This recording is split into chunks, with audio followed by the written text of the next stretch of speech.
उपवास म्हटलं की सर्वांनाच आठवते ती म्हणजेच साबुदाणा खिचडी.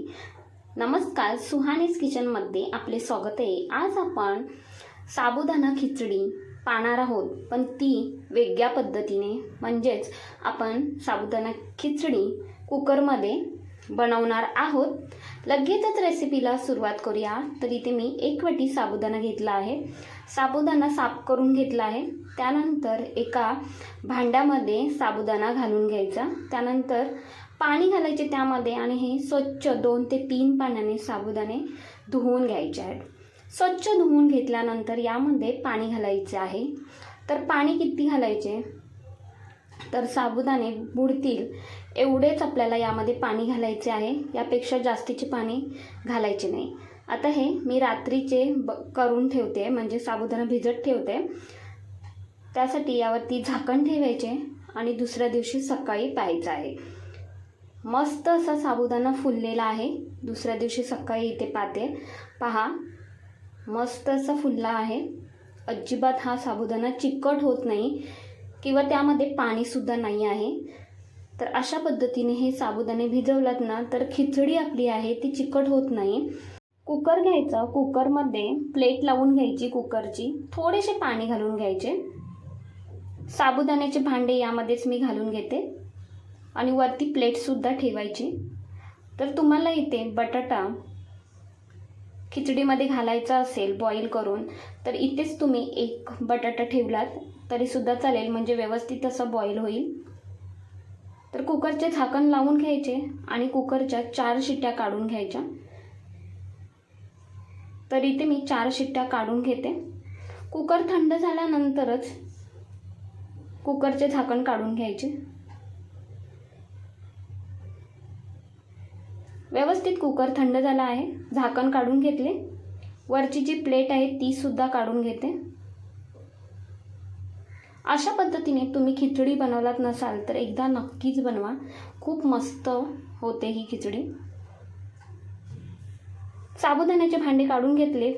चमच्याच्या साहाय्याने अशा पद्धतीने साबुदाणा मोकळा करून घ्यायचा. आत्ता जरी तो चिकट वाटत असेल तरी तो नंतर चिकट होत नाही, म्हणजेच खिचडी आपली अजिबात चिकट होत नाही. लगेचच खिचडी तयार करायची आहे. त्यासाठी गॅसवरती कढई गरम करायला ठेवली. 1 छोटा चमचा तेल घालून घ्यायचे. खिचडी बनवताना केव्हाही तेल कमीच वापरायचे, म्हणजे खिचडी मस्त तयार होते.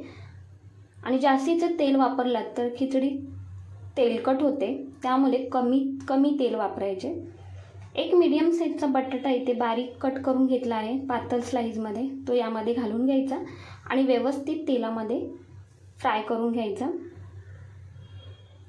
व्यवस्थित असा शिजला पाहिजे बटाटा. तर अशा पद्धतीने बटाटा तुम्ही शिजवून घेतलात की बटाट्याला टेस्ट खूप छान येते. आता यामध्येच आपल्याला घालायचं आहे अर्धा चमचा जिरे आणि 2 ते 3 हिरव्या मिरच्या. तर तो माझा व्हिडिओ स्किप झाला आहे, त्याबद्दल खरंच सॉरी. वाफवलेला साबुदाणा सर्वच इथे घालून घ्यायचा. साबुदाणा घातल्यानंतर यामध्येच शेंगदाण्याचे कूटसुद्धा घालून घेते. तर अर्धी वाटी शेंगदाणे गरम करून घेतले आणि तेच मिक्सरला लावून घेतले. 1 चमचा साखर घालून घ्यायची. चवीनुसार मीठ घालून घ्यायचे आणि हे व्यवस्थित चमच्याच्या साहाय्याने एकजीव करून घ्यायचे. तर आता हे व्यवस्थित एकजीव करताना तुम्हाला समजेलच खिचडी आपली अजिबात चिकट होत नाही. मस्त अशी दाणेदार ही खिचडी तयार होते. तर या अगोदर तुम्हाला ही ट्रिक माहीत नसेल तर एकदा नक्कीच तुम्ही करून पहा आणि मला कमेंट्समध्ये नक्कीच कळवा. आणि एक विनंती आहे की तुम्ही कोणत्या भागातून पाहताय ते सुद्धा मला कमेंट्समध्ये सांगा. व्यवस्थित चमच्याच्या साहाय्याने एकजीव करून घेतल्यानंतर झाकण ठेवायचे आणि 2 मिनिटाची वाफ काढायची. कारण यामध्ये आपण साखर आणि मीठ घातलेले आहे, त्यामुळे एक वाफ काढून घेतली. परतला चमच्याच्या साहाय्याने एकजीव करून घेतले. तर इथे पाहताय तुम्ही एकूण एक साबुदाण्याचा जो दाणा आहे तो पूर्णपणे मोकळा झालेला आहे. मस्त अशी आपली ही मऊ लुसलुशीत दाणेदार साबुदाणा खिचडी तयार झालेली आहे. एका प्लेटमध्ये इथे मी सर्व करून घेते.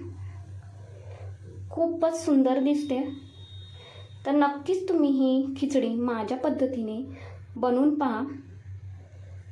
एकादशीसाठी स्पेशल रेसिपी आहे. तुम्हाला ही रेसिपी आवडली असेल तर एक लाईक, शेअर, हाईप तसेच सुहानीज किचनला सबस्क्राईब करा. धन्यवाद.